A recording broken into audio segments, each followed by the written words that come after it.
मेरी मंजिलें मेरे करीब हैं, इसका मुझे एहसास है। घमंड नहीं है मुझे अपने इरादों पर, ये मेरी सोच और हौसलों का विश्वास है।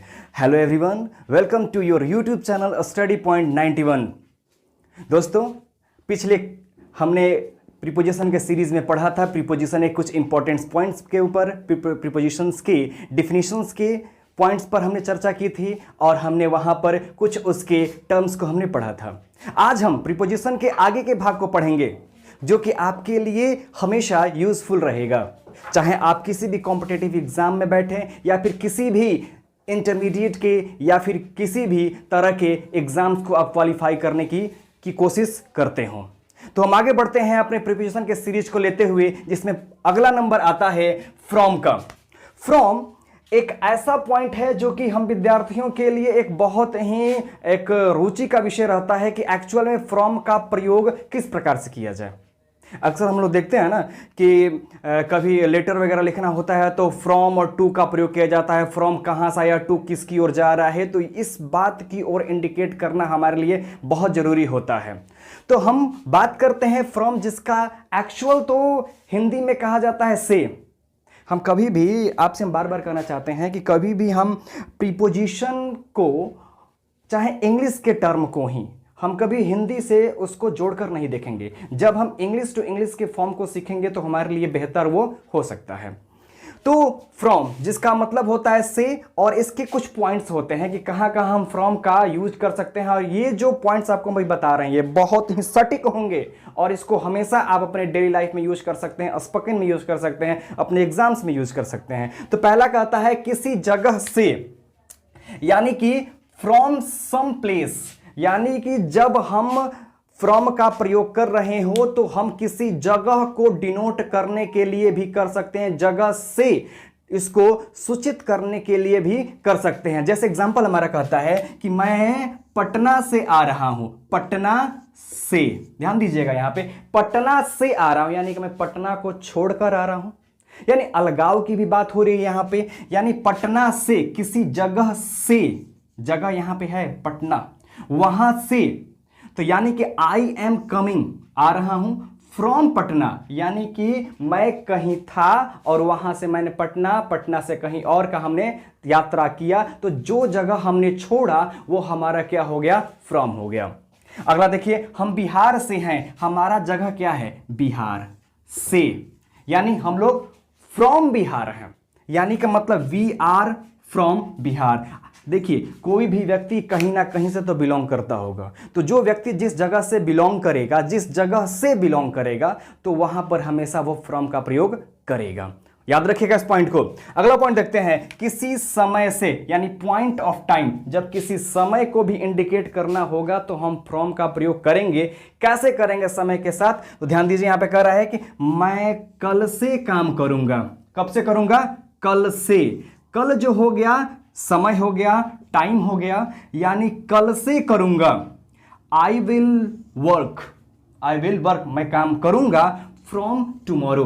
ये टुमारो जो है हमारा समय है, फ्रॉम टुमारो। जब भी हमें डिनोट करना होगा किसी समय को, कि हमें समय को इंगित करना होगा, दिखाना होगा, तब हम वहां पे क्या लगाएंगे, वहां पे फ्रॉम का प्रयोग करेंगे। जैसे एग्जांपल में लिखा है ना कि मैं कल से काम करूंगा, I will come from tomorrow, ठीक है, कल से। अगला देख लेते हैं, एग्जांपल कह रहा है कि मैं 10 से 5 तक काम करता हूं। कब से, 10 से 5। ये 10 से 5 का मतलब हो गया समय को डिनोट कर रहा है। आई वर्क, मैं काम करता हूं। कब से कब, फ्रॉम 10 to 5।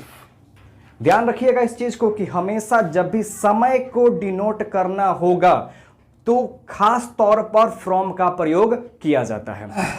किसी स्रोत से, फ्रॉम एनी सोर्स। सोर्स का मतलब हो गया यहां पे स्रोत। तो स्रोत की अगर हम बात करें तो जैसे हम कोई भी स्रोत कहीं से हम लेकर आते हैं, जैसे कि हमने कहा मैंने यह किताब से लिखा। मैंने कहां से लिखा, किताब से। हमारा सोर्स क्या है? किताब है। आई रोट इट, मैंने इसे लिखा। कहां से? बुक से। तो फ्रॉम बुक। देखिए थोड़ा सा अगर हल्का सा हो रहा है तो आप उसको समझ लीजिएगा, क्योंकि अगर जितने भी पॉइंट्स को आप अगर बेसिक टर्म्स को समझेंगे तो आपके लिए वो क्या होगा? यूजफुल होगा। अगला देखते हैं, वो दुकान से यह खरीद रहा है। वो दुकान से यह खरीद रहा है। ही इज बाइंग, यानी कि वह खरीद रहा है। कहां से? इसे। He is buying it from the shop, यानी कि उसका जो चीज खरीदा है उसका सोर्स क्या है? उसका सोर्स जो है बाबू दुकान है। तो यानी हमें समझना है कि जब भी हम किसी सोर्स की बात करेंगे तो हमेशा जो सोर्स की बात आएगी तो हमेशा फ्रॉम का प्रयोग होगा। तो हमने 3 पॉइंट्स को डिनोट किया। पहला तो किसी जगह से डिनोट करना हो, जैसे आप किसी भी जगह से आते हो, किसी भी गांव से आते हो, किसी भी शहर से आते हो, तो वहां पे फ्रॉम लगाएंगे आप। अगर आप किसी भी पॉइंट ऑफ टाइम को डिनोट करना होगा तो वहां पे आप फ्रॉम लगाएंगे, ठीक है। अगर किसी भी आप सोर्स को दिखाना हो, किसी भी ऐसे चीजों को डिनोट करना हो जो कि कहीं से ली जा रही हो, तो वहां पे क्या लगाएंगे? फ्रॉम का प्रयोग करेंगे। अब अगले पॉइंट की ओर बढ़ते हैं आगे, जो कि हमारा है ऑफ। ऑफ का भी हिंदी जो होता है से ही होता है, लेकिन एक्चुअल हम इस ऑफ का यूज कैसे करते हैं उसको हम समझते हैं। जैसे हमने अभी आपको बताया कि फ्रॉम का भी मतलब से होता है और ऑफ का भी मतलब क्या होता है? से होता है। लेकिन फ्रॉम जो था वो किसी स्थान से दूसरे स्थान तक के पहुंचाने या फिर किसी स्थान से बिलोंग करने के लिए वो यूज किए जा रहे थे। लेकिन अभी जो हम बात करेंगे ऑफ की, वह बात करेगा किसी सतह से अलग होना। समझिएगा, सतह यानी कि हम सरफेस से जब अलग होंगे तब हम किसका प्रयोग करेंगे? ऑफ। आपने जब आप इलेक्ट्रिसिटी जब आपके घर में जाती होगी तो कभी ऑफ ऑन का जो समस्याएं होती होंगी वही वाला क्या है? ये ऑफ है, सतह से अलग होना। यानी कि किसी सतह से अलग होने की बात करेंगे। जैसे हमने कहा गेट ऑफ, हमने कहा टेक ऑफ। दोनों को पॉइंट समझिए। गेट ऑफ का मतलब ये होता है कि जैसे आप गाड़ी से जा रहे हो और गाड़ी से जाते समय जब गाड़ी आपकी रुक गई तो गाड़ी से जब आप उतर रहे हो तो आप गाड़ी के सरफेस को छोड़कर आप सड़क के सरफेस पे आ गए। तो जब आप गाड़ी के सरफेस को आपने छोड़ दिया, आप कहां आ गए? आप सड़क के सरफेस पे। तो इस वाले जब व्यू को जब आपको बोलना होगा तो हम बोलेंगे गेट ऑफ, यानी कि हम गाड़ी से उतर गए हैं और आ गए हैं सड़क पे, तो हमने गाड़ी के सरफेस को यानी गाड़ी के सतह को छोड़ दिया है, तो इसलिए वहां पे क्या लगेगा? Get off. देखिए कभी कभी क्या होता है ना कि आप देखते हैं ना, विमान जो होता है, एरोप्लेन वगैरह, जब वो रनवे पर ऐसे दौड़ रही होती है, दौड़ते दौड़ते वो क्या करती है? वो फ्लाई कर जाती है। तो एक्चुअल में क्या करते हैं ना, तो एरोप्लेन और एयरपोर्ट का जो वो सरफेस जो होता है वो रनवे पे दौड़ते टाइम वो कुछ समय के बाद क्या होती है? उसको छोड़ देती है, यानी कि वो होता है टेक ऑफ का टाइम।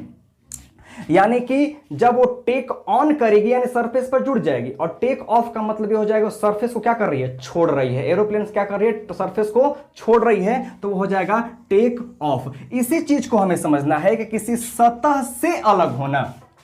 कोई चीज सतह पर है, उससे क्या हो जाना? अलग होना। जैसे कि हमने कहा कि पेन को टेबल से उठाओ, पेन को टेबल से उठाओ, यानी कि पेन जो था टेबल पर था, अब उसका सतह वहां से उठकर कहीं और जा रहा है, तब वहां पे क्या लगेगा? ऑफ का प्रयोग होगा। एग्जाम्पल के थ्रू समझते हैं उसके। जैसे हमने कहा मैंने किताब को बिस्तर से उठाया। किताब, बिस्तर जो था और किताब जो दोनों एक दूसरे के सतह पर स्पर्श कर रहे थे, यानी कि बिस्तर पर क्या था? किताब था। I picked the book, I picked the book of the bed, यानी कि उसके सरफेस से उसको हमने हटा दिया। अगला देखिए, बंदर पेड़ से कूदा। पहले पेड़ पर था और वहां से जंप कर गया, यानी कि पेड़ के सरफेस को उसने छोड़ दिया। Monkey jumped of, jumped of the tree. Clear? अगला है पेड़ से पत्ते गिर रहे हैं, टेबल से कप हटा दो। हम ये वाला सेंटेंस अभी आपको बना के दिखा देते हैं। ये वाला सेंटेंस अभी आप खुद बनाएंगे, कमेंट सेक्शन में लिख देंगे। देखिए यहां पे पेड़ से पत्ते गिर रहे हैं, तो हमने सबसे पहले कहा पत्ते, leaves are falling, leaves are falling off, उसके बाद हम लगाएंगे off the tree, lips are falling off the tree, यानी कि lips are falling off the, यानी कि पत्ते जो हैं पेड़ के सरफेस को छोड़कर क्या कर नीचे गिर रहे हैं। टेबल से कप हटा दो, टेबल पे क्या था, कप था, हमने आपको ऑर्डर दिया कि आप वहां से क्या उसको हटा दो। मूव करने की बात होगी, हटा दो यानी कि मूव, और उसके बाद आप उसमें ऑफ लगाकर इस सेंटेंस को क्या कीजिएगा, बनाइएगा। हाँ, तो अभी हमने सीखा फ्रॉम और ऑफ के प्रयोग को, और इसी प्रकार से आप सभी प्रीपोजिशन के टर्म को सीखते चलेंगे, क्योंकि ये प्रीपोजिशन का सीरीज जो हमेशा कंटिन्यू बना रहेगा। आप इस चैनल को सब्सक्राइब करें, लाइक करें, कमेंट करें और शेयर जरूर करें। और चलते चलते मैं आपसे ये बात कहना चाहूँगा कि जो है पीठ को जरा मजबूती बनाए रखिए, अपने पीठ को मजबूती बनाए रखिए, क्योंकि शाबाशी और धोखा दोनों पीठ पीछे दी जाती है। Thank you.